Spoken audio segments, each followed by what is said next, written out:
What's going on, guys, and welcome to the channel. This was supposed to be a podcast, and instead it just kind of took on a life all of its own and ended up becoming something of a video essay. And I honestly don't think I've ever made a video essay on the channel before, so this is kind of new territory for me as well as it is for you guys.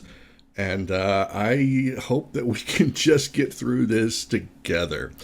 So the other day I was making the horrible life choice of reading over some light novel fan reviews, and before I knew it, I had just stumbled down the rabbit hole of user-generated rants and raves and all that stuff that just goes with it. And instead of doing the smart thing and just kind of hauling ass out of there, I kind of followed the rabbit hole just to see where it was going to go. And I don't know, maybe I'm just a sucker for punishment, but I started reading reviews for Sword Art Online. And because I hate myself and I want to revel in that hatred, I read through a lot of reviews. Now, to my surprise, it really wasn't as bad as I thought it was going to be. I mean, even after all these years, SAO was still pulling in good reviews, as well as a lot of bad reviews. And that's kind of when I got the idea that, maybe... Okay. It was an idea that got stuck in the back of my head, and I had to scratch it. And now I've got to talk about Sword Art Online. Okay, so this is going to be kind of funny. First time I ever saw the title for Sword Art Online, and I'm not joking. I actually thought it was a website for sword painting aficionados. I don't even know what that is, but now I have to know if there is a website somewhere on the internet for people who paint swords. Is it a thing? It should be a thing. Please make this a thing. All right, let me check my watch here. And yeah, it's been about 3 years or more since I've made a video or anything about SAO. And the big difference between then and now is that I don't really watch anime the same way that I did. I think I'm more of a critical viewer. I'm way more critical of what I watch. But I think that that's kind of on a personal level. See, I kind of set the bar really high, and a lot of anime that I watch just doesn't seem to kind of vault over it. I've kind of stopped caring about being an anime reviewer as well. I mean, I don't know. After 6 years of doing reviews and talking about anime, I just either end up not doing it right because I enjoy way too much of the stuff that I watch. Or maybe it's the fact that I'm too unwilling to sit through something that I just don't enjoy for the sake of writing a review on it. And I got to be clear here. Critics are heroes. They have to watch everything. I mean, whether it's good or bad or even just downright mediocre. So, I mean, hats off to the film critics. Real talk, I was there, all right? I was there when SAO premiered. I watched the entire thing over the course of the summer and the fall of 2012, and I loved everything about it. I ate that show up. I went on the internet and I argued with friends. I argued with people that didn't like it. I defended the show and then never watched it again. Yeah, and it's been something like 9 years since I've seen Sword Art Online, and looking to make this video, I figured I would need to dust off that anime and give it a rewatch. I mean, I think it was only fair that I do that, and I think I also wanted to see if I still felt the same way about it almost 10 years later as I did when I first watched it. I think my only regret going into this whole thing was that I didn't have any alcohol to sort of cushion the blow a little bit, but that, I guess, going into this thing sober was the best choice in the end. Okay, so full disclaimer, I'm only going to be talking about Season 1 of Sword Art Online because the only other thing that I've watched, even remotely related to this universe, is Gun Gale Online. So I might talk about that in the future. But I'm kind of establishing what the limitations of this video are going to be. I'm only going to be talking about season 1, okay? And this is only, well, mostly going to cover the anime. I might mention the light novels a bit here and there, but it seems that most of the issues that the fans and the critics have is with the anime. So that's where this is going to be at. So I'm sorry if I'm bursting anyone's bubble here. Now, setting in for the rewatch of SAO, I found out really quickly that there's a lot about this anime that I kind of took for granted, both in a good way and kind of in a bad way. So for those of you that have never heard of SAO or have never watched it, which at this point I find kind of hard to believe that you haven't heard of it, but if you haven't watched it, here it is in a nutshell. It's an anime based on a light novel series by Reiki Kawahara, which, before it was published, it was a web novel series. And while there is kind of a debate going on whether or not being in an MMORPG world is the same thing as an isekai, we're going to assume for the sake of this video that it's the same thing. Okay, I'm not gonna mince words about that. SAO was written primarily just like any other isekai.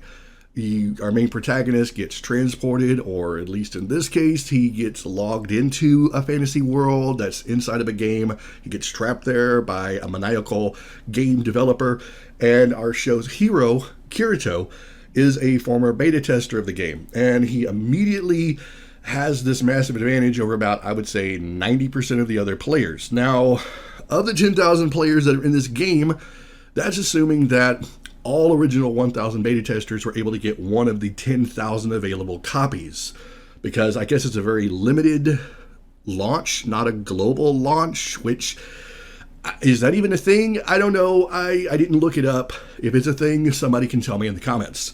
Now, the whole thing takes a turn for the worst when the game creator locks the 10,000 players inside the game and, well, sort of removes the login button. So I guess he locks them in. The only way to get out is to clear floor 100, because the way that the game world is structured is you start off at the first floor, which is, I guess, the town of beginnings, and you slowly work your way up to the top. And the danger is that if anyone gets disconnected from the game, like if they have their headgear, the device that allows them to, I guess, consciously transport themselves into this game world, if it gets removed, disconnected from the game, or if anyone dies inside the game world, their headsets are going to trigger a microwave burst that will kill the player in the real world. And and just for giggles, or either because the game creator is kind of a dick, he changes everyone's character avatar to match what they look like in the real world. So I guess if you're a dude that plays as a girl, like I often do, your real face is going to be exposed, and your body proportions are going to, basically what you look like on the outside in the real world is going to match what your avatar looks like in the game world. Now from there, the series is basically just a set of encounters. It goes from one floor to the next. Kirito gets stronger and more badass. He occasionally teams up with groups, but mostly goes solo, and along the way he meets new friends, gets the girl, gets overpowered, and he kind of breaks the system.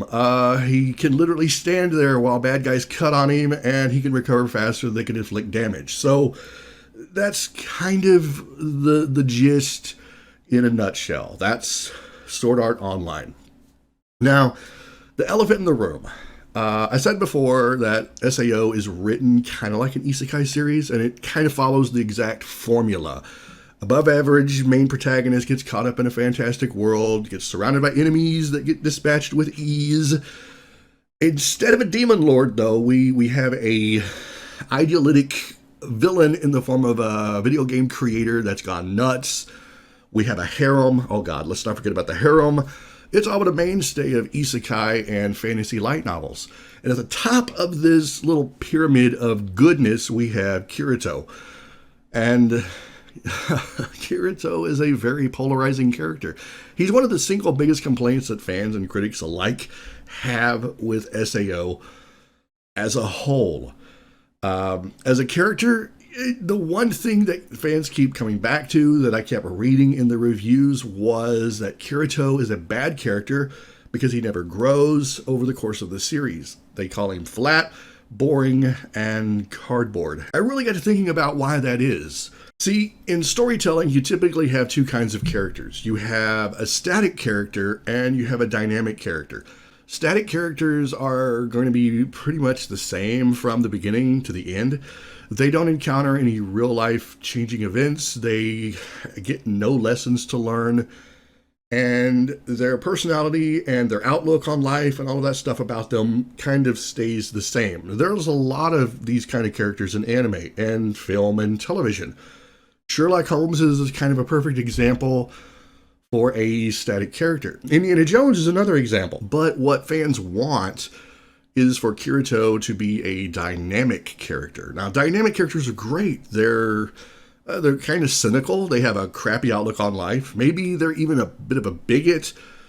And they're in desperate need of a life overhaul. And they usually always get one. By the time the story's over, they have a significant fundamental alteration at their core. And they change. They change, they grow, and they become not always a better person, but typically we want them to change to be a better idealized version of what they are. Ebenezer Scrooge is an exact, perfect version of a dynamic character.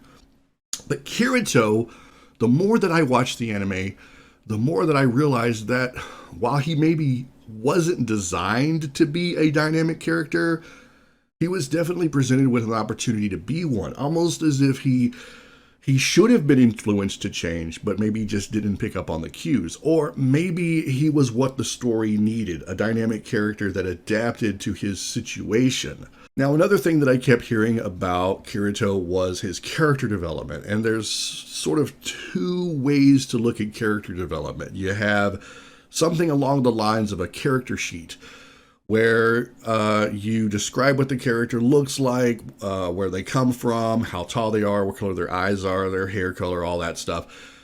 And that's developing your character, because otherwise you just end up with a blob. But character development after that is character progression, becoming more of a rounded character instead of a flat 2D character. Yeah, no pun intended. I know it's a 2D anime. But he really doesn't get a lot of character development after episode 1. Episode 1, he gets a significant amount of character development. But then instead of rounding out as a character, later on, he sort of flatlines. I mean, it's established that he was one of the 1,000 beta testers for the game. He has a near obsession for the world of the game. And it's even hinted that he really admires the game's creator, almost to the point that he takes it personal when the creator chose to execute his foul, evil plan. And, of course, it's suggested that Kirito is a very reclusive person in real life that doesn't do a lot of interacting with other people. And I think he carries that over pretty well in the beginning into his online persona. He's presented with the opportunity to join up with others, and he's kind of conflicted about it. He wants to do it, sometimes he does, but ultimately he goes right back to being a solo player. His motivations are very muddled, but like a lot of people in the game, he has the goal of winning, either surviving to the last floor or staying alive until ultimately the last floor is cleared by someone else, which I guess that would make for a pretty dull anime, you know? I'm going to sit here for however long it takes while somebody else goes and beats this game. That's kind of, that wouldn't be very fun. Although I would be interested to see a what-if situation where what if Kirito just stayed in the town of beginnings and somebody else is like, well, we did it. We beat the boss at floor 100. That sounds so stupid. Now, one of the reasons that I really enjoyed SAO when I first watched it was that it was different from a lot of the other anime that I was watching. I mean, again, I'm not suggesting that Sword Art Online is a straight-up isekai. I'm not saying that, don't put words in my mouth, but it does almost everything that an isekai does. And, in 2012, when I first watched this, I hadn't seen that before. I don't know what anime I was watching at the time, but I hadn't seen a character like Kirito where he comes in and just kicks ass, comes in and doesn't get beat down and then have to spend a dozen or so episodes powering up just so he can go have that epic showdown with the bad guy of the arc. I mean, it was different, it was cool, it was exciting, and I would have had a t-shirt that said, "I love Sword Art Online." Now, this time around, I noticed a lot of things that were just a little off about it. I mean, I've had 20 years of watching anime, okay? I've gotten a little overloaded with a lot of the tropes and the cliches, and most of the time I just kind of ignore them because I recognize that tropes and cliches is an aspect of the medium that sells. But where a lot of other anime does tropes and cliches well, SAO doesn't. It has the opportunity, but it never really goes for the gusto. Instead of Kirito being this, I don't know, a character that brings a certain presence to the anime, he fails to. He isn't an outlandish character or a larger than life hero. He's subdued, he's sullen, and he only exerts his all powerfulness in the moments that he really needs to. And he doesn't embody the kind of character that I think that he's meant to embody.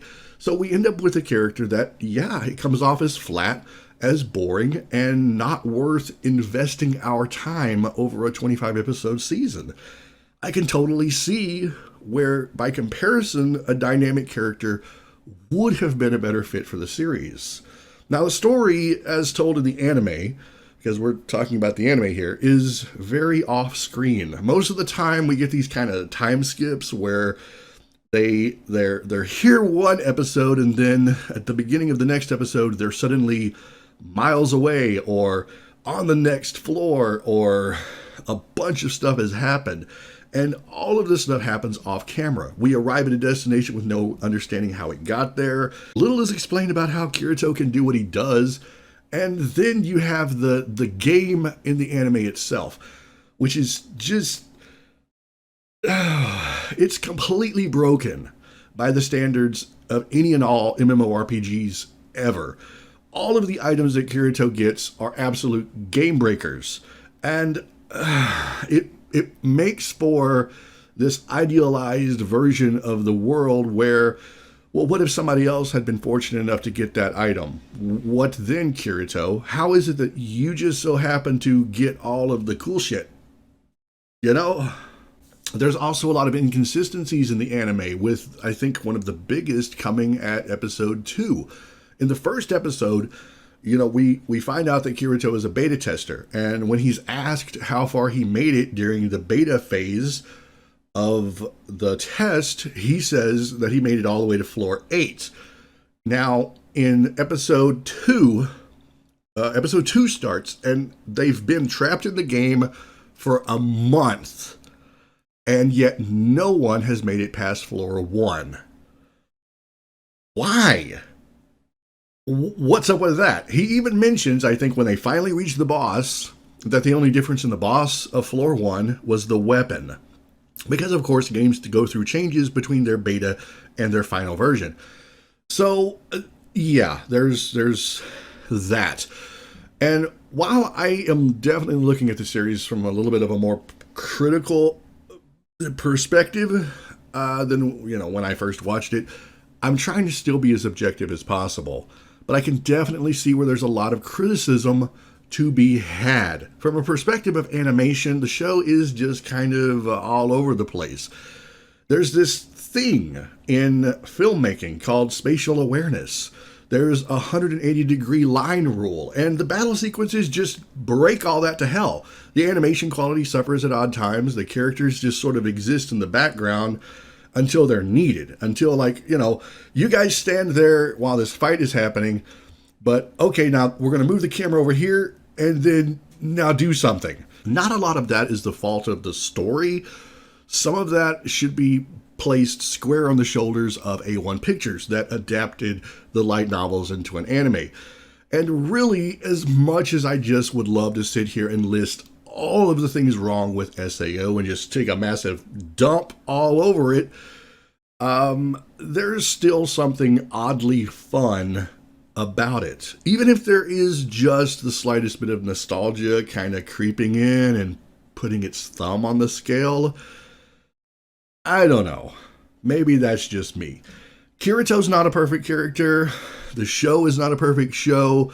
And while Kirito is static and arguably unable to change by design, I still have to toss him up as a classic OP character, you know? Sure, there are going to be other OP characters that are going to be introduced in fantasy, isekai, anime, and even anime where a character gets transported into another game world. But I think Kirito, for me, he's kind of like the OG OP character. We may not all like that he gets the girl, maybe we do, but there's not a lot of shows where the loner introvert gets the girl so soon and then, wins the heart of all the other girls. I can't think of a series other than Neon Genesis Evangelion that has had so much love and shade thrown at one guy. And I'm going to go on record as saying that Kirito and most of the cast of Sword Art could easily be replaced with the entire cast of another anime, and they'd probably do a much better job. But, after 9 years, I don't think I could really see anybody but Kirito and company filling those shoes. Now, like I said, I don't want to get into all the nuances of the problems of the show. I'm not going to talk about the poorly crafted villains or the bizarre, almost inept second half. I'm not going to talk about the cringy bad guy ex Asuna moments. But I will say that despite itself, SAO is one of those shows that's just kind of here to stay. After everything is said and done, I think I still kind of love SAO, but not in the way that you think. And I know I certainly don't love it as much as I did, once upon a time. But it's still part of my anime fandom journey, and I wouldn't want to replace that part of my life when I first watched it. I love that this is a show that is still adored by fans, and I can honestly say that I appreciate the fact that there are fans that have made internet careers out of hating this show. This is what anime is all about. It's why I'm still a fan. Now that I'm finally finished with this video, I can go watch something that's a little less controversial. Maybe I'll finally dive into the world of Katsuhiro Otomo and see what he's been up to lately. I hear there's a new Akira series coming soon-ish. Maybe that'll be my next video. I really hope that you guys liked this. It was definitely a labor of love from the first to the last, and I had an absolute blast making it. I'd love to do more like this, so if you did enjoy it, then please show your support for the channel by giving this a thumbs up and maybe subscribing. I'm always interested in hearing your feedback, and I look forward to all of the comments, good or bad. So have an amazing day, guys. Keep being awesome, and I'll see you all in the next video.